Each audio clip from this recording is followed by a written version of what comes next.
Hello and welcome to Political Exchange with me, Parikshit Luthra. Tonight, our special focus is on the Pakistan election.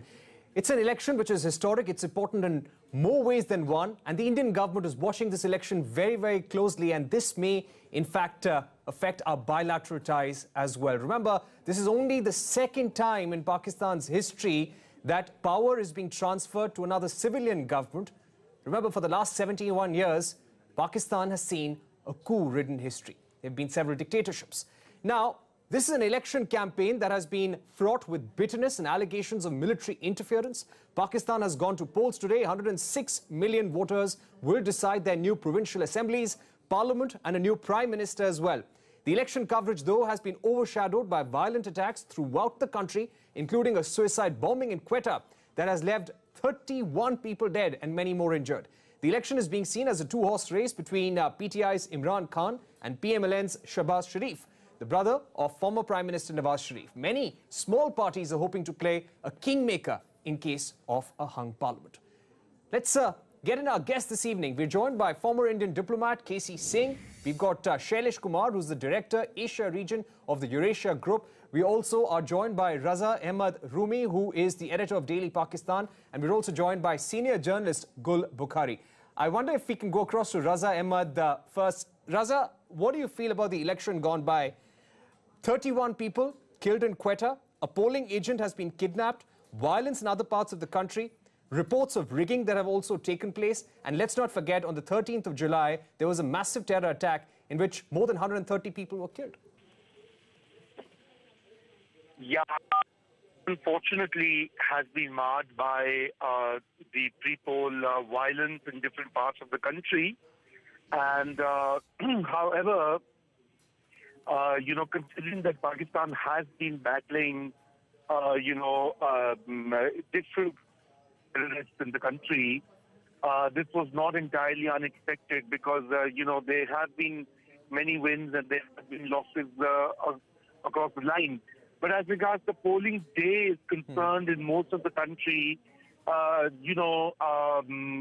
and large, the polls went far more smoothly than many observers were anticipating in Pakistan. Right. Raza, stay with us. Those are important points that you're making. And the violence that we're seeing on our screens, the kind of tension we saw in Quetta, the terrible terror attack that claimed 31 lives is really dominating all international headlines. I'd like to get in Shailesh Kumar here as well.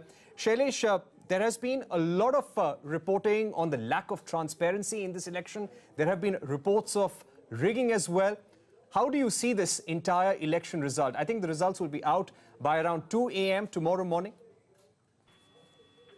Sure. So I think the indications or the point you mentioned about rigging and the violence, that's unfortunately something that should be expected. There isn't a whole lot of democratic transition history, as you noted. There isn't a huge history of electoral processes in place in Pakistan. So the systems of checks and balances aren't there. These types of, the maturity of the system, unfortunately, just isn't there yet.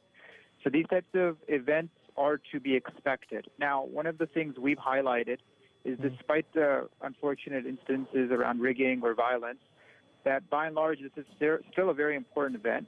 You do have a handover of government, which doesn't happen too often. The debate process or the campaigning process was fairly healthy. People know where most of these politicians or parties stand. One of the things we pointed out is our assessment going into the election was that no one party will get a majority. It's very challenging to see a majority, although we do think that the PTI is most likely favored to win. But the problem with this election comes down to, as you pointed out, who are going to be the kingmakers? And this is where PPP and the independent candidates come into play, because it all depends on who they give their backing to. So if PPP backs PTI, then you can easily see Imran Khan prime ministership. But beyond that, it's the equations post-election are what need to be focused on. All right, we need to focus on the coalition. Shailesh, stay with us. I'd like to get in Ambassador K.C. Singh. Ambassador K.C. Singh, there's been a lot of reporting on how Imran Khan is in the driver's seat. Do you think it's completely given that his time has come? Well, the army has been pushing him, though he denies it. In fact, he's been pushing for the last 4 years. within 1 year of the last election when Nawaz Sharif was Prime Minister, he mounted his Azadi March. He was questioning the verdict in 2013. So he's been sort of pushing at the outer fringes of the electoral system for the last 4 years. And he seemed to be complicit with the army since then, though they say that they have nothing to do with each other. But the dangerous thing is not so much that army is pushing him, but that he has in the past hobnobbed with right-wing forces. And so it remains to be seen, actually, the dramatic part is how does Hafiz Saeed's outfit does. Do they win? Who are the other radical elements that win, if at all? What kind of vote do they get in Pakistan? And do they join a coalition or are they kept out? That's right. I would imagine the army would also be happy keeping Imran Khan on a tight leash. Absolutely. So they'll be happy to have him in a coalition where they can keep him, bound. But the noises he was making today about Nawaz being anti-India, because he spoke up on 26/11, all this is really uncalled for. He shouldn't have done it today. Electioneering is over. So he should have started rectifying his rhetoric. But I think he's still sending a signal to his handlers in the army that he is on board. Even if he wins, he's going to play their game. But then there's always a surprise. Even Nawaz Sharif, to start with, was a pick of the Pakistani army. Zia-ul Haq had picked him up, made him Chief Minister of Punjab. And he's the one who's never got along with the army. Nor have army chiefs picked up by Nawaz Sharif ever got along with him. Absolutely. So there is a systemic problem. And that is essentially the Prime There is a Minister will systemic try problem. to be Prime Minister, whether it's whether Imran can be controlled or not will depend on really how much leeway the army is willing to give him or how much wisdom he shows. And just imagine, Ambassador KC Singh, today you had over 3 lakh army troops, Pakistan army troops, deployed across the country. Now, that was really unprecedented, and apparently it was at least 3 to 4 times the 2013 number. I'd like to get in Ambassador KC Singh, journalist, senior journalist Gul Bukhari. She's with us on the phone, and we remember her very well because she was abducted recently when the Pakistan election campaign was on. Gul Bukhari, thanks very much for speaking to CNBC TV 18. I'd like to ask you about an article in The Economist and whether you agree with it at the end of the day. The true winner, according to The Economist, of the 2018 election may well be a party that is not on the ballot paper, and that will be a loss for Pakistan. Do you agree, Gul Bukhari? Well, yes, certainly. If that party wins, it will be a loss. And we all know what it means. But I think it is still today too early, right now, at this point in time, when the vote count has started, to tell what will actually happen. We are watching the results right now. It is really very, very early. The turnout was quite good, it seems. We will have the final numbers soon. But let me tell you, I agree with Mr. Ambassador with everything that he has said. But Nawaz's voter, we saw, was very charged and very keen to come out and vote against basically it's being seen as against the establishment. Nawaz's party does not see the competition as Imran Khan, obviously. It does not see any other political party as its competitor. It sees the establishment as its competition. And you know how many front parties it is running in this election. There is the BAP party, the Balochistan Awami Party. Then there is the Grand Democratic Alliance in Sindh. There are the independents who got that mysterious Jeep sign. And then, of course, there is the PTI. So they have a number of contestants in the field. But, you know, tonight we'll know what happens. The voters will have spoken. Absolutely. Let's just see. It's too early to start talking about, I think, it's too early to start talking about Imran Khan as the Prime Minister. Certainly. Even if, yes, it's too early. We don't even know whether if his party forms a yes, it is.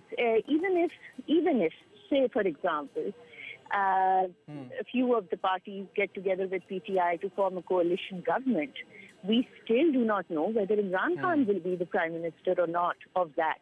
But it all remains to be seen. The first, you know, the party that will have the first go at forming government at the center is going to be the party with the largest number of votes. And that's what we are keenly watching right now. Gul Bukhari. Yeah. All right, Gul Bukhari, I'm going to request you to hold on. I'll just quickly take a cue from what you're saying and go across to Raza. Raza also, who's with us on the phone line. Raza, you've been watching this election very, very closely. Gul made an important point that PML-N, Shehbaz Sharif, is actually against the establishment. The opponent is not Imran Khan and the PTI. Do you feel that they have been fighting a losing battle all these days? I know the results are yet to be out, counting has just begun, but what are your thoughts about this phrase that you have PML-N against the Pakistani army over here?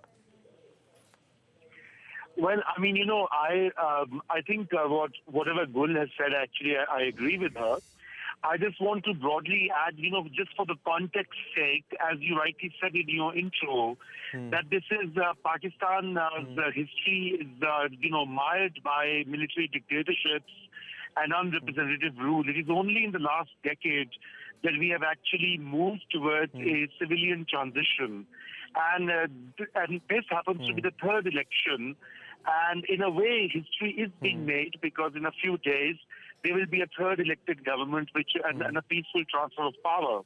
Now, there are issues with the system, with the way alignment of different power centers is concerned.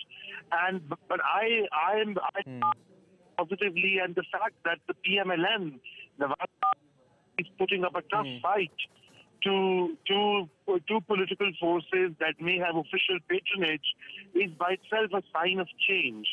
So Pakistani and the ones in the Punjab especially are easily pliable, that you can take them to polling booths. You know, they have a mind of their own and they're going to speak up through their vote. So regardless of whoever wins, to me, just the fact moving to a representative rule is a great sign of change. All right, that's a good thought on which we can take a break, Raza Ahmed Rumi. I'll request all our panelists to be with us. Do not go anywhere. We'll be back after a short break and then we'll discuss what will be the impact of this election in Pakistan on India-Pakistan relations in the days to come.